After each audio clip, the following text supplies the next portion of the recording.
Сайн байцгаана уу? Намайг Олон гэдэг би J7 улсын сургууль суралцдаг. Одоо арай оюун академи Winter Hive 2-ын сурагч байна. Намайг Инх Мөрөн гэдэг. Би Цонжин Cyberboard-ын сургууль сурдаг. Одоогоор 12 дугаар ангийн сурагч. Winter Hive 2-ын сурагч байна.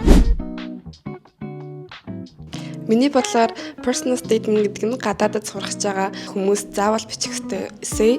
Тэгээ энэ дээр нь заавал өөрийнхөө тухай, өөрийнхөө хөв хүнийхэн тухай бичих ёстой. Миний хувьд бол personal statement гэдэг бол цэвэр өөрхийн талаар бичиж байгаа эсэ. Personal statement дээр ер нь бол хүн өөрийгөө тайлбарлаад өөрийгөө хэн гэдгээ үзүүлэхийг эрэмлүүлж байгаа учраас энэ эсэн дээр яг онцгой нэг үнэхээр яг сэтгэлээс бичих ёстой. Personal statement нь 650 үгтэй бичдэг. Ер нь бол 650 үгэндээ яг өөрийнхөө үзэл бодол бүх санаа бодлуудад дэлгэнэ л гэсэн үг. Гадаадын топ их сургуулиудад тэнцэхийн тулд 650 үгтэй ойролцоо эссе бичвэл тэнцэх магадлал нь их байдаг. Эссе бичгэд хамгийн их гаргадаг бол ер нь дүрмийн алдаа. Нэг хүмүүс дүрм өгүүлбэр зөв бүтэц тиймэрхүү алдаанууд хийдэг. Яг анхлан бичиж байгаа усуд тэгээд хамгийн бас чухал нэг алдаа бол нэг өгүүлбэрийн дараалал байхгүй, утгагүй бичдэг. Яг гэвэл бид нар яг монгол маягаар бичээд байдаг.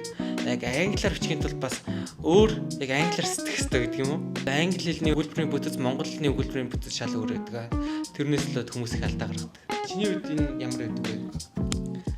Миний хувьд гэвэл бас англи хэл дээр бичигддэг учраас grammar-ийн алдаа их гаргаж исэн. Тэгээд нурсан өгүүлбэр бас их байсан. Энэ 97 ангийн дүүнертэй тэгэхэд та нар өөрхийн талаар бичихийн тулд өөрийгөө ямар хүн гэдгээ мэдэх ёстой. Тэгээд өөрхийн талаар яг тийм personal statement эсэ бичиж байгаа тохиолдолд анхаарах зүйл нь та нар яг өөрхийн талаар л бичиж байгаа гэдгийг санах ёстой. Энэ бол IELTS-ийн эсэ өөр шалгалтнуудын эсэ нь шал өөр. Жишээлбэл IELTS эсэн дээр ямар нэгэн хаалттай нэг тодорхой хүрээн дотор сэдв өгдөг. Тэр хүрээнээс гарч болохгүй гэдэг сэдв байдаг бол хувийн эсэн дээр нь та нар чөлөөтэй яг би ийм хүн болохын тулд өөртөө яг тулгарсан асуудлууд яаж шийдсэн гэдгээ сайн харуулах ёстой учраас та нар энэ түүхүүдэд ер нь эртэн шиг биччихвэл зүг вэ. Гол санаагаа олох нь чухал. Тэгээд өөрийгөө маш сайн илэрхийлэх хэрэгтэй. Өөрт чинь тохиолдсон янз бүрийн түүх сонирхолтой байх нь ер нь чухал. Ер нь бүгдээрээ эртэн шиг юмнуудаа хийж эхлэхгүй бол амждаггүй шүү. Миний хувьд гэвэл би өмнө нь хаанаас эхлэхээ мэдгүй, яаж эхлэхээ мэдгүй байсан. Тэгээд Winter Hive 2-т орж ирээд ер нь манай багш нартайгаа аягүй сайн ярилцсан. Тэгээд манай багш нар ингээд амар их юм хийлэгдэг, цаасан дээр ингээд өөрийнх нь тухай ингээ аягүй их бичүүлдэг. Тэгээд ер нь тэгэж бичснээрээ өөрийнх нь тухай илүү их олж мэдсэн гэж би боддог. Чиний үед бас нэг юм нэмж хэлэхэд энэ хувийн эсэний өмнө яг өөрийгөө олж нээх нь хамгийн чухал байдаг. Хүн өөрийгөө олж нээхийн тулд тэр өөрхийн хобби, өөрхийн хүсдэг зүйлээ бичих ёстой. Бичээд болон янз бүрийн судалгаа бүглэх ёстой. Тэгэд өөрийгөө нээхэд бас чухал юм гэвэл хүмүүстэй харилцаа сайтай байх ёстой. Миний хувьд энэ supplemental essay болон personal statement хоёрын supplement essay хамаагүй хүн санагдаж байгаа. Яагаад гэвэл яг personal statement талаар чи яг өөрхийн талаар бичиж байгаа байхгүй юу? Өөрхийн талаар бичээд би ийм хүн, яг би ийм ааштай та нарт ингэж туслахаар ийм хүн гэдгийг хэлж байгаа. Харин тэнгүү supplement essay болонгууд эссэний сэдвүүдийн их сургуулиуд нь өөрсдөө гаргаж байгаа. Ямар төрлийн эссе гаргах нь вэ? Их сургууль нь ямар supplement essay нэгэх нь вэ? Тэр нь бас янз бүр. Зарим сургуулиуд бүр supplement essay дээр онцгой яг өөрхийн сургуультай зориулсан онцгой эссэний яг сэдвүүд өгдөг. Supplement essay-ний бас нэг хэцүү юм. Сургууль нэмэх нь би ямар ашигтай вэ гэдгийг үр дүнг үзүүлэх гэдэг байгаа байхгүй юу? Сургуультай холбоотой л ярина гэсэн үг. Энэ сургууль ямар нэмэр оруулах юм? Яг намайг авснараа ямар ашигтай гэдгийг харуулж байгаа эсэ болохоор миний хувьд энийг харуулах хэцүү. Чиний хувьд ямар вэ? Миний хувьд бас ер нь supplement-ээ илүү хэцүү гэж боддог. Яагаад гэвэл одоо ингээд personal essay-ээр болохоор өөр ингээд бичиж байгаа шүү дээ. Тэгээд supplement-ээ болохоор одоо сургуулиуд чамд асуултууд ирнэ гэсэн үг. Тэгээд тэднэрт ер нь хариуллаад явна гэсэн үг. Тийм болохоор ер нь personal essay нь илүү амархан гэж бодож байна. Харин миний хувьд энэ personal statement бичихэд маш хэмжээний цаг ордог гэж үзэж байна. Яг гэвэл personal statement бичихэд миний хувьд бол яг 2-7 хоног болсон доор гэж.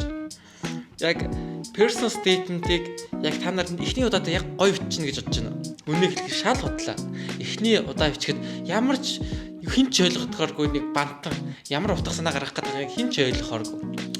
Энэ эсэ мэс ямар ч эсэ бичих IELTS эсэ бичгээд гоё эсэ бич сурмаар л бол олон удаа давтсан ажиллах хэрэгтэй. Багштайгаа ажиллаж, хүнтэй ажиллаж, хүнээс тусламж авч, интернетээс суун та нар чат GPT-гээс тодорхой хэмжээний зөвлөгөө авах. Тэгээд эхний эсэнүүд ч муухай болж ин гэдэг битгий бууж өгөөрэй. Олон удаа давтаж сайн гоё эсэ бичээрэй. Миний хувьд гэвэл хувийн эсэгээ 15 хоног бичсэн. Тэгээд ер нь бол айгүй их татаж бичсэн, 7 драфт гаргаж бичсэн. Ер нь бол чамтай санал нийлж байна. Өөрийгөө айгүй сайн мэдэх хэрэгтэй нэгт. Өөрийнхөө одоо ингээд янз бүрийн түүх ч юм уу те тийм зүйлүүд айгүй сайн мэдэх хэрэгтэй, олох хэрэгтэй. Mind map хийвэл зүгээр юм болов уу гэж боддог. Хэрвээ чиний толгойд чи юу ч орж ирэхгүй байвал зүгээр ийм хоосон цаас гаргаж агаад өөрийнхөө талаар бичээд талгаан дотор чи яг юу бодогч чинь тэднээсээ өөрийнх нь талаар ингээд бичсэн юм зүгээр гэж бодож байна. Бичсэн юмнуудаасаа хараад чамаа яг юуг илүү их хэлээр хэлж ийн гэдэг зүйлээ ер нь бол аюу сайн хараад тэгээд тэднээсээ personal statement дээрээ ер нь болгож бичиж өгсөн зөв баха. Personal statement-ээ яг өөрийнхөө түүх мөхөө бэлдснээс гадна өөрхийн яг ямар хуу яг тиймэрхүү mind map хийснээс гадна хамгийн чухал нь бол personal statement хувийн эсэ бичиж эхлэхээс өмнө тодорхой хэмжээний англи хэлний өндөр мэдлэгтэй байх хэрэгтэй. Үг чэйжлээд англиний дүрмээ хийгээд бүх юм хийхийнхаа хажуугаар бэлдэнэ гэж баг цаг зав гардаггүй учраас эртэг шиг бэлдсэн дээр шүү. Баярлалаа. Дараагийн подкастээр уулзцай. Яа яцгаа энийг хэлэх юм. Хоёр. За. Хоёр. Яа. Би ч бүр ингэж